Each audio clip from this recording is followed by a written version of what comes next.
मैं एक multinational company में नौकरी कर रही थी। अभी मुझे 2 साल भी नहीं हुए थे।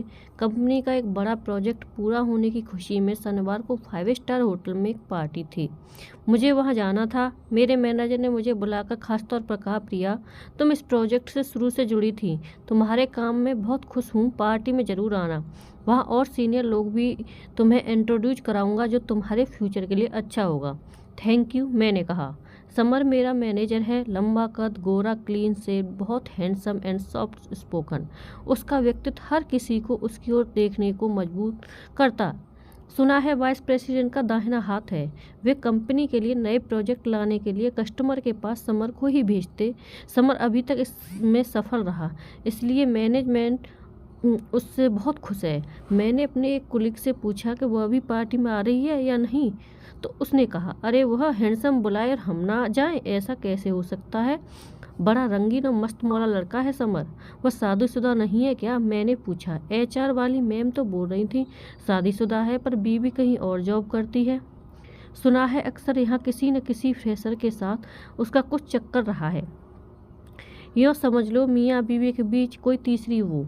पर बंदे की पर्सनालिटी में दम है। उसके साथ के लिए ऑफिस की दर्जनों लड़कियां तरसती हैं। मेरी शादी के पहले मुझ पर भी डोले डाल रहा था। मेरी अभी शादी भी नहीं हुई है, सिर्फ सगाई हुई है। एक शाम उसके नाम सही। मतलब तेरा भी चक्कर रहा है समर के साथ? पगली शादीशुदा होकर ऐसी बातें करती है।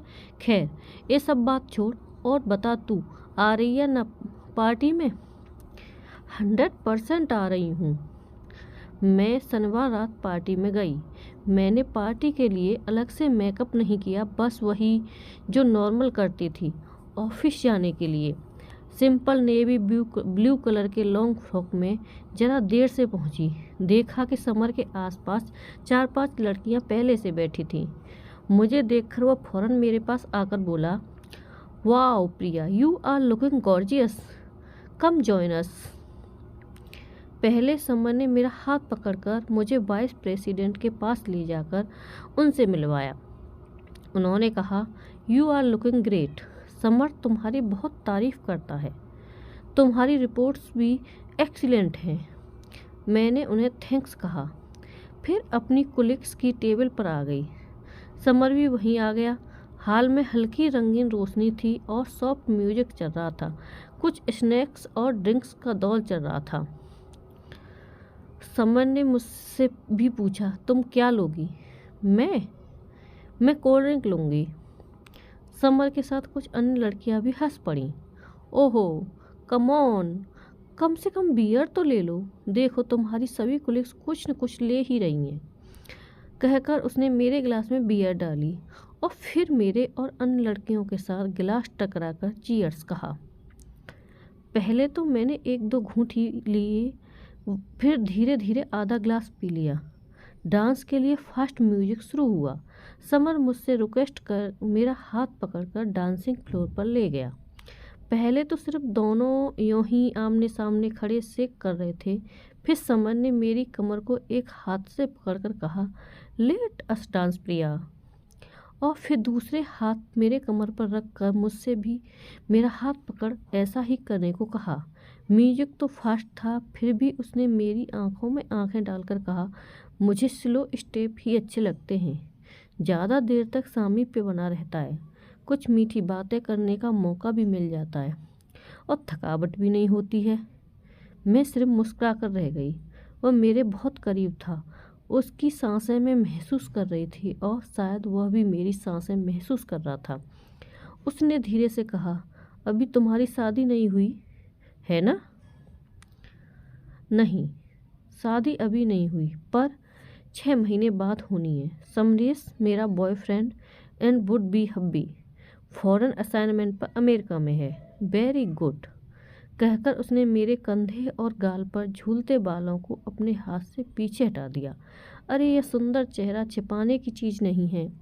फिर उसने अपनी उंगलियों से मेरे गालों को छूकर होठों को छूना चाहा, तो मैं नो कहकर उससे अलग हो गई।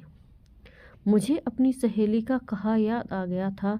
उसके बाद हम दोनों 2 महीने तक ऑफिस में नॉर्मल अपना काम करते रहे। एक दिन समर ने कहा, हमें एक प्रोजेक्ट के लिए हांगकांग जाना है। हमें मतलब मुझे भी? ऑफ कोर्स, तुम्हें भी। नहीं समर, किसी और को साथ ले लो इस प्रोजेक्ट में।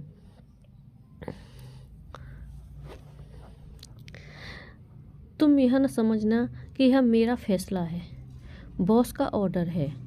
तुम चाहो तो उनसे बात कर सकती हो। मैंने वाइस प्रेसिडेंट से भी रिक्वेस्ट की, पर उन्होंने कहा प्रिया, बाकी सभी अपने अपने प्रोजेक्ट में व्यस्त हैं। दो और मेरी नज़र में थीं, उनसे पूछा भी था, पर दोनों अपनी प्रेगनेंसी के चलते दूर नहीं जाना चाहती। मेरे पास तुम्हारे सिवा और कोई ऑप्शन नहीं है। मैं समर के साथ हांगकांग गई। वहाँ एक सप्ताह का प्रोग्राम था। काफ़ी भागदौड़ भरा सप्ताह रहा, मगर एक सप्ताह में हमारा काम पूरा न हो सका। अपना स्टे और 3 दिन के लिए बढ़ाना पड़ा। हम दोनों थक कर चूर हो गए थे। बीच में 2 दिन वीकेंड में छुट्टी थी। हांगकांग के क्लाइंट ने कहा, इसी होटल में स्पा मसाज की सुविधा है, मसाज करा लें तो थकावट दूर हो जाएगी, और अगर एंजॉय करना है तो कोवलून चले जाएं। मैं तो वहाँ जा चुका हूँ, तुम कहो तो चलते हैं, थोड़ा चेंज हो जाएगा, समय ने कहा। हम दोनों हांगकांग के उत्तर में कोवलून द्वीप गए। थोड़े सैर सपाटे के बाद समर बोला, तुम होटल के मसाज पार्लर में जाकर फुल बॉडी मसाज ले लो, पूरी थकावट दूर हो जाएगी। मैं स्पा गई। स्पा मैनेजर ने पूछा, आपने अपॉइंटमेंट में थेरेपिस्ट की चॉइस नहीं बताई है? अभी पुरुष और महिला दोनों थेरेपिस्ट हैं मेरे पास। अगर डीप प्रेशर मसाज चाहिए तो मेरे ख्याल से पुरुष थेरेपिस्ट बेहतर होगा। वैसे आपकी मर्जी, मैंने महिला थेरेपिस्ट के लिए कहा और अंदर मसाज रूम में चली गई। बहुत खुशनुमा माहौल था। पहले तो मुझे ग्रीन टी पीने को मिली। कैंडल लाइट की धीमी रोशनी थी, जिससे लेवेंडर की भीनी भीनी खुशबू आ रही थी। लाइट म्यूजिक बज रहा था। थेरेपिस्ट ने मुझे कपड़े खोलने को कहा, फिर मेरे बदन को एक हरे सॉफ्ट लिनेन से कवर कर पैरों से मसाज शुरू की। वह बीच बीच में धीरे धीरे मधुर बातें कर रही थी। फिर थेरेपिस्ट ने पूछा, आपको सिर्फ मसाज करानी है या कुछ extra service with extra cost? पर इस टेबल पर नो सेक्स। मुझे आश्चर्य हुआ कि उसे ऐसा करने की क्या ज़रूरत थी। मैंने महसूस किया कि मेरी बगल में भी एक मसाज चैम्बर था। दोनों के बीच एक अस्थायी पार्टीशन वाल थी। जैसे जैसे मसाज ऊपर की ओर होती गई, मैं बहुत ही रिलैक्स फील कर रही थी। करीब 90 मिनट तक वो मेरी मसाज करती रही। महिला थेरेपिस्ट होने से मैं भी सहज थी और उसे भी मेरे अंगों को छूने में संकोच नहीं था। उसके हाथों, खासकर उंगलियों के स्पर्श में एक जादू था और एक अजीब सा एहसास भी। पर धीरे धीरे उसके नो सेक्स कहने का अर्थ मुझे समझ में आने लगा था। मैं अराउंड यानी उत्तेजना फील करने लगी। मुझे लगा मेरे अंदर काम वासना जागृत हो रही है। तभी थेरेपिस्ट ने मसाज हो गई कहा और बीच की अस्थायी पार्टीशन वाला हटा दी। अभी मैंने पूरी ड्रेस भी नहीं पहनी थी कि देखा दूसरे चैम्बर में समर की भी मसाज पूरी हो चुकी थी। वह भी अभी पूरे कपड़े नहीं पहन पाया था।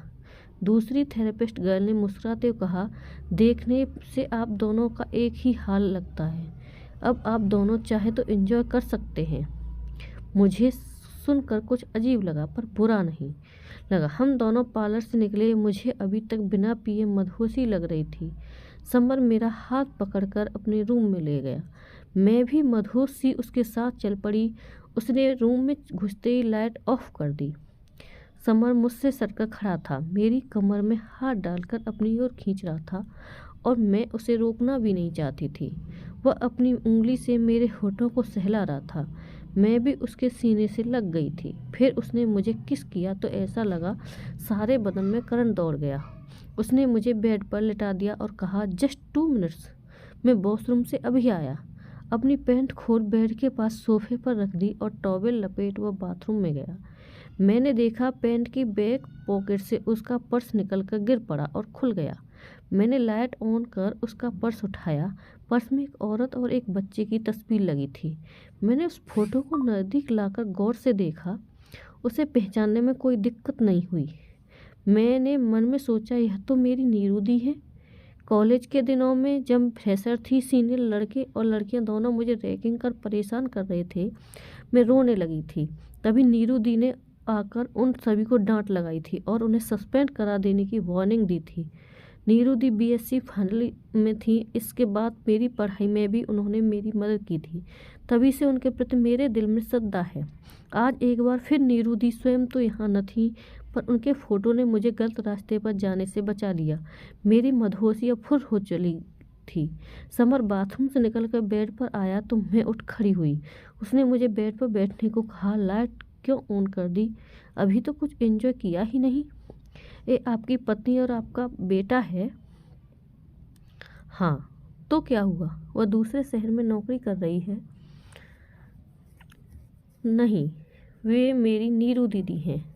मैं गलती करने से बच गई। इतना बोलकर मैं उसके कमरे से निकल गई। जहाँ एक ओर मुझे कुछ आत्मग्लानि हुई तो दूसरी ओर साफ बच निकलने का सुकून भी था। वरना तो मैं जिंदगी भर नीरू दी से आंखें नहीं मिला पाती। हालांकि समर ने कभी मेरे साथ कोई ज़बरदस्ती करने की कोशिश नहीं की।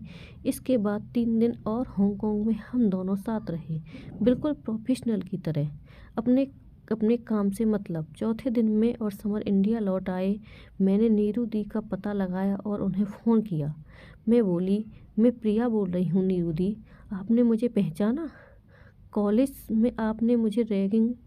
ओ प्रिया, तुम कहाँ हो आजकल और कैसी हो? कॉलेज के बाद तो हमारा संपर्क ही टूट गया था। मैं यही समर की जूनियर हूँ। आप यहीं क्यों नहीं जॉब कर रही? मैं भी इसके लिए कोशिश कर रही हूँ। उम्मीद है जल्द ही वहाँ ट्रांसफ़र हो जाएगा।